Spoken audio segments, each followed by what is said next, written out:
Alors oui, même si j'ai la main verte, tu penses bien qu'en l'espace d'une semaine, mes cheveux n'ont pas poussé aussi vite. C'est juste une perruque que je porte pour ne pas t'infliger mes cheveux imbibés d'huile de ricin et d'huile de coco. Donc, si en tout cas la perruque t'intéresse, je te mettrai le lien en barre d'infos. Mais je crois que ce n'est pas le sujet de la vidéo du jour.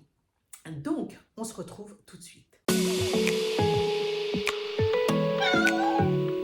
Alors, aujourd'hui, je te propose un thème sur lequel je suis encore tombée la semaine dernière. Au détour d'Internet, je suis tombée sur un article qui a encore une fois attiré mon attention. Et donc, c'est ça que je voulais partager avec toi aujourd'hui. Tu me diras dans les commentaires ce que tu en penses. Je vais faire un retour de nouveau sur les quinquas. J'ai envie de dire, je suis jeune. Je suis jeune, même si pour une bonne partie de la société, je suis considérée comme une has-been, quelqu'un peut-être dont on n'a plus besoin, parce que son âge fait que elle n'est plus productive, elle est en ménopause, elle ne peut plus mettre au monde, et en fait elle ne sert à rien. Et quand j'ai lu cet article, je me suis dit non, il faut que j'en parle avec vous, avec toi. Et parce que c'est un sujet, je pense, sur lequel on doit revenir, même si, attention, je ne jette pas la pierre parce que la tendance est en train de se modifier, tant mieux d'ailleurs. Il y a des femmes aujourd'hui qui sont devenues de véritables icônes dans le domaine. D'ailleurs, je vais te dire, il y a quelques femmes qui m'inspirent beaucoup, pour lesquelles je suis leur actualité depuis des années, et ce sont presque des mentors, presque des modèles. Alors, ce sujet, c'est évidemment la vieillerie. Et je vais te dire ce qui m'horripile franchement au plus haut point, c'est que une femme qui vieillit, c'est une vieille, d'accord? En revanche, un homme qui a la cinquantaine, qui commence à avoir les tempes grisonnantes, les petites pattes noires au coin des yeux, etc., etc., le petit look qui va bien, il est sexy. Tu comprends? Donc nous, à 50 ans et plus, on est vieille. L'homme au même âge est dans la quintessence de la sexitude. Et donc, qu'est-ce que ça fait de nous? Qu'est-ce que ça fait de nous? Dans cette vidéo, je vais essayer de te faire comprendre que tout ce qui est dit sur les femmes de nos âges, c'est complètement des conneries. Les femmes que je suis, surtout une en particulier, j'en ai déjà parlé il y a quelques années de ça, c'est Halle Berry. Halle Berry, c'est une actrice américaine, je te mets sa photo, tu vas comprendre. Et cette femme qui a aujourd'hui 58 ans, avoue, regarde la photo, avoue que 58 ans, quand même, il y a pas mal de petites jeunettes qui peuvent aller se rhabiller, si je puis m'exprimer ainsi. Pourquoi je te parle de ce genre, de ce type de modèle? Alors évidemment, là tu vas regarder la plastique d'Halle Berry, tu vas regarder son visage, tu vas regarder son look, etc. Et tout le monde n'est pas logé à la même enseigne qu'elle, puisqu'on n'a pas tout le compte en banque d'Halle Berry. Moi en premier. Personnellement, il y a très très longtemps de ça, après une période où c'était une période de ma vie assez sombre, où je n'existais plus en tant que Valérie, et où je m'étais totalement perdue. C'est une période qui a duré plus ou moins longtemps, dans laquelle je me suis négligée, je me suis oubliée. Et quand est arrivé le moment où j'ai recouvré mes esprits, où j'ai fait un état des lieux de ma personne, je me suis dit, wow, Valérie, qu'est-ce que tu es devenue? En fait, je veux te dire par là que nous, femmes, épouses, conjointes, mères, on a toujours tendance, à faire passer son foyer avant. Parce que c'est dans nos gènes, peut-être que je dis une bêtise, mais on est mère, on a son mari, on l'aime et souvent on fait tout pour eux, ce qui est une bonne chose. Par contre, et c'est là où le bas blesse, c'est que on fait tout pour les autres dans le foyer pour que le foyer tourne et nous, on s'oublie. Donc, par exemple, je prends mon cas, à cette fameuse époque, Valérie n'existait plus. Valérie était maman, Valérie était la conjointe, je mets la conjointe entre guillemets, et je me suis totalement oubliée. Je ne savais même plus ce que j'aimais, ce que j'étais capable de faire. Et quand j'ai pris conscience véritablement de mon état, je me suis dit, il faut véritablement que je fasse quelque chose pour faire que Valérie existe de nouveau. Concrètement, ça passe par quoi? Je ne vais pas t'apprendre quelque chose de nouveau en te disant que la première chose que tu devrais mettre en place, c'est changer ton état d'esprit. C'est la première chose. Si tu n'as pas de prise de conscience, si tu n'as pas l'envie, et si malheureusement tu es entre guillemets sous emprise ou peu importe, tu n'auras pas ce déclic. Et je crois que par-dessus ça, je vais ajouter la rage de vivre. Et cette rage de vivre, je vis avec depuis tellement longtemps, même si je l'avais étouffée. Mais tout ça pour te dire que la vie, elle est vraiment belle. Elle est dure, elle est très dure. Chaque jour que Dieu fait, c'est un nouveau combat. Mais si ton mental est bien disposé, sister, je te jure que tu vas y arriver. Je te jure. Dans la vidéo de la semaine dernière, je te disais à la fin de la vidéo, je ne sais pas si tu l'as vu, mais en tout cas, je te disais que je n'ai rien. Je n'ai rien.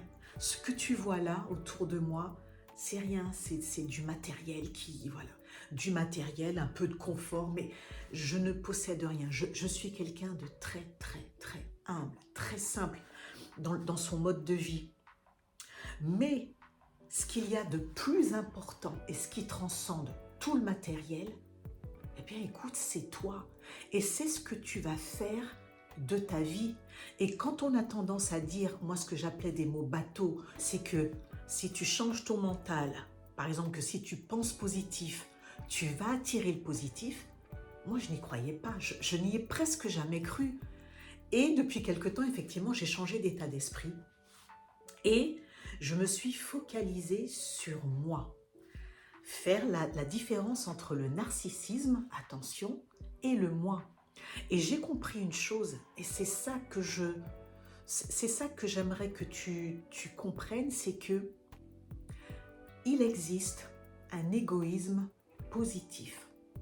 Cet égoïsme positif va te permettre de grandir, va te permettre d'évoluer, va te permettre de positiver. Et tu vas t'apercevoir rapidement que quand tu positives, quand tu as un mental qui est beaucoup plus ouvert, donc oui, plus positif, fatalement, ça va transparaître sur ta personne. Voilà pourquoi je t'ai dit que la première chose que tu dois mettre en place, c'est changer ton état d'esprit. Je ne sais pas ce que tu vas mettre en place pour pouvoir changer cet état d'esprit. Ça passe par plein de choses. J'ai toujours aimé le dessin. J'ai toujours aimé les arts. J'ai toujours aimé le sport depuis que je suis préadolescente. Mais j'avais laissé ça tomber. J'avais vraiment laissé ça tomber. J'ai toujours fait un petit peu de sport. Mais depuis novembre de l'année dernière, je m'y suis remise. Et je m'y suis remise encore plus, beaucoup plus sérieusement, il y a quelques mois de ça, en me fixant cette fois des objectifs à atteindre sur le plan physique. Et ce que je constate, c'est que à chaque fois que je fais une séance de sport, non seulement mon mood est encore meilleur, je me sens plus forte mentalement, mais mon corps, lui, est beaucoup plus fort. Et quand on a plus de 50 ans, ma chérie, on a, j'ai envie de dire, encore plus besoin de son corps et de ses articulations. Donc, rester mobile, c'est hyper important, mais rester mobile aussi dans sa tête. Donc, première chose, c'est ça, c'est essayer de renouer avec des choses qui t'ont toujours nourri. Essaie de les retrouver. Il y a les enfants, essaie de te prendre ne serait-ce qu'une heure dans la semaine et tu verras que chaque jour de la semaine, tu vas attendre cette heure qui va devenir précieuse pour toi. Là, c'est un deuxième point. Ne pas se négliger. Parfois, oui, on se réveille fatigué. On se réveille fatigué et ça se voit sur le visage. Quand on avait 20 ans, 30 ans, tu te réveilles fatigué après une nuit blanche, t'es pas froissé, t'es pas chiffonné. Aujourd'hui, il te faut plus de temps pour défroisser tout ça. Mais qu'à cela ne tienne, j'ai appris à essayer, tu vois, je mets les deux, appris et essayé à ne plus dire toutes les 5 minutes, je suis fatiguée. Plus tu vas te dire, waouh, je suis fatiguée, comment je vais faire? La petite astuce, et c'est ce que je mets en pratique, quand je sais que j'ai quelque chose à faire et que je dois le faire, même si la fatigue, elle est là, j'appelle ça la déconnexion de neurones. Je me déconnecte, je ne réfléchis plus, j'y vais au radar, je le fais. Et je peux te dire que une fois que c'est fait, je me dis waouh, mais je l'ai fait. Et je ne suis pas plus fatiguée qu'avant. Hier soir, pour tout te dire, donc c'était vendredi. En général, je fais 3 séances de sport la semaine. Et hier, pour le coup, j'étais vraiment fatiguée. Mais je me suis dit, Valérie, si tu ne le fais pas, il va y avoir le week-end. Donc, tu auras un laps de temps plus ou moins long où tu n'auras pas bougé. Je peux t'assurer, une fois que j'ai mes écouteurs, que j'ai la musique, je sors mes haltères, tout ce qu'il y a à sortir, et je fais. Et au bout de 5 minutes, ton corps a bien chaud, les endorphines commencent à être activées, suractivées. Je peux te dire que tu fais une séance les doigts dans le nez. Bref, tout ça pour te dire que la fatigue, même si elle est là, essaie de la mettre de côté et fais ce que tu as à faire. Donc ça, c'est une première chose. Maintenant, c'est vrai que souvent, on a tendance, parfois on n'a pas envie, on n'a juste pas l'envie de s'occuper de soi. On est à la maison, on a envie de chiller. Et donc, parfois, on peut rester en pyjama. Pas coiffé. Rien du tout. C'est plaisant. C'est plaisant. Sauf que ça peut devenir très, très, très routinier. Et ce que tu ne dois pas perdre de vue, c'est l'estime de ta personne. Tu sais, parfois, je vais devant mon miroir et je me dis, punaise, mais c'est qui cette fille? C'est qui cette vieille? C'est pas péjoratif, attention. C'est qui? Alors que je sais que dans ma tête, je n'ai pas ce mental.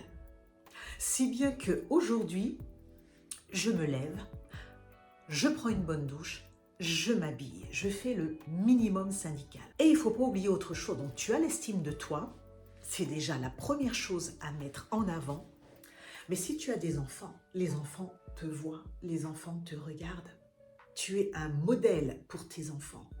Donc, se laisser aller, c'est pas une bonne chose dans le regard de tes enfants. Et que dire du regard de ton mari, de ton conjoint? La routine, pour être passé par là, et c'est pour ça qu'aujourd'hui, je change mon fusil d'épaule totalement, voir l'amour et le désir dans les yeux de son mari, voilà, c'est quelque chose d'énorme. Pour avoir négligé ça longtemps, je pense que si demain je dois refaire ma vie, c'est quelque chose que je ne referai plus. Pour moi d'abord, pour mon mari et pour les enfants, même si ma fille est grande, c'est pas grave. Voilà, donc c'est l'estime de soi, l'estime de soi. Ça, c'est pour la maison. Mais ma chérie, quand tu sors, c'est pareil. Dans une vidéo, je t'expliquais que quand le mood est positif et quand tu souris à la vie, parfois tu oublies même dans la rue que tu souris. Et tu ne comprends pas pourquoi les gens sont beaucoup plus avenants avec toi. J'expliquais à une amie hier que, je sais pas, je sors dans la rue, je vais me promener, je m'assieds sur un banc. Je ne sais pas pourquoi, je sais pas. Je t'assure, il y a toujours une personne qui vient s'installer à côté de moi, qui va commencer à me raconter sa vie et on va papoter.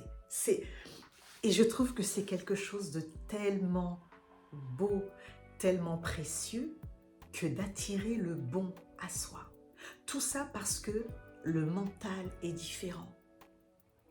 Mais crois-moi, j'ai des soucis comme toi. J'ai exactement les mêmes soucis que toi. Les mêmes. Ne me vois pas comme ça, ne vois pas ce qui m'entoure. J'ai des soucis, j'ai des soucis qui m'empêchent très souvent de dormir. Mais j'ai cette foi qui me fait me dire que je vais m'en sortir. Et à chaque fois, je m'en sors jusqu'à la prochaine étape, tu comprends? Mais aujourd'hui, même si parfois ça m'empêche de dormir, le lendemain au réveil, c'est moi que je vois dans le miroir et je veux être fière de la femme que je suis dans le miroir.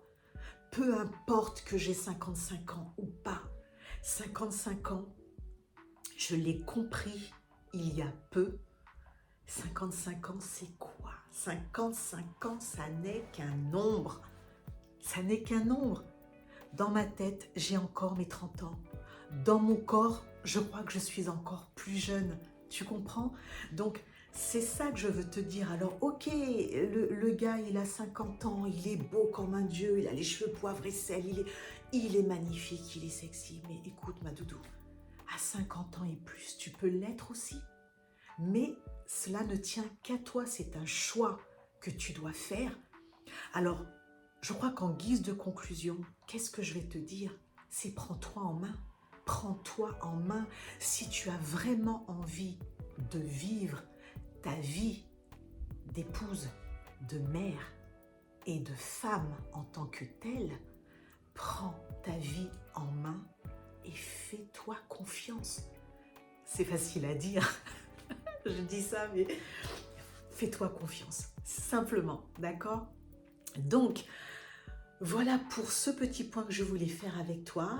Tu peux me poser comme d'habitude toutes les questions que tu veux en barre d'infos. J'y réponds toujours. Je prends mon temps, je sélectionne mes mots pour pouvoir te parler. Cette chaîne, je te l'ai déjà dit, c'est pas ma chaîne, c'est la tienne. Alors parfois je te propose des petits tips, parfois je te propose certaines choses. Mais pour moi, le plus important, c'est de t'aider. Et tu m'aides aussi, dans certains de vos commentaires, vous me donnez de précieux conseils. C'est que sur cette chaîne, j'aimerais aider les plus jeunes que moi. Les plus jeunes que moi parce que la ménopause, la cinquantaine, même si tu as 20 ans, toi qui me regardes, tu penses que tu ne vas pas y passer? Tu penses que tu n'auras pas 55 ans comme Valérie? Bien sûr que si, tu vas les avoir. Et toi qui as mon âge, eh bien écoute, c'est tout ce que je te dis. Regarde-toi dans le miroir, apprends à t'aimer, prends soin de toi dans toutes les dimensions de ta personne. Je vais me taire, je vais te souhaiter un très très bon dimanche, je te souhaite une très bonne semaine et que Dieu te garde. À bientôt, bye bye.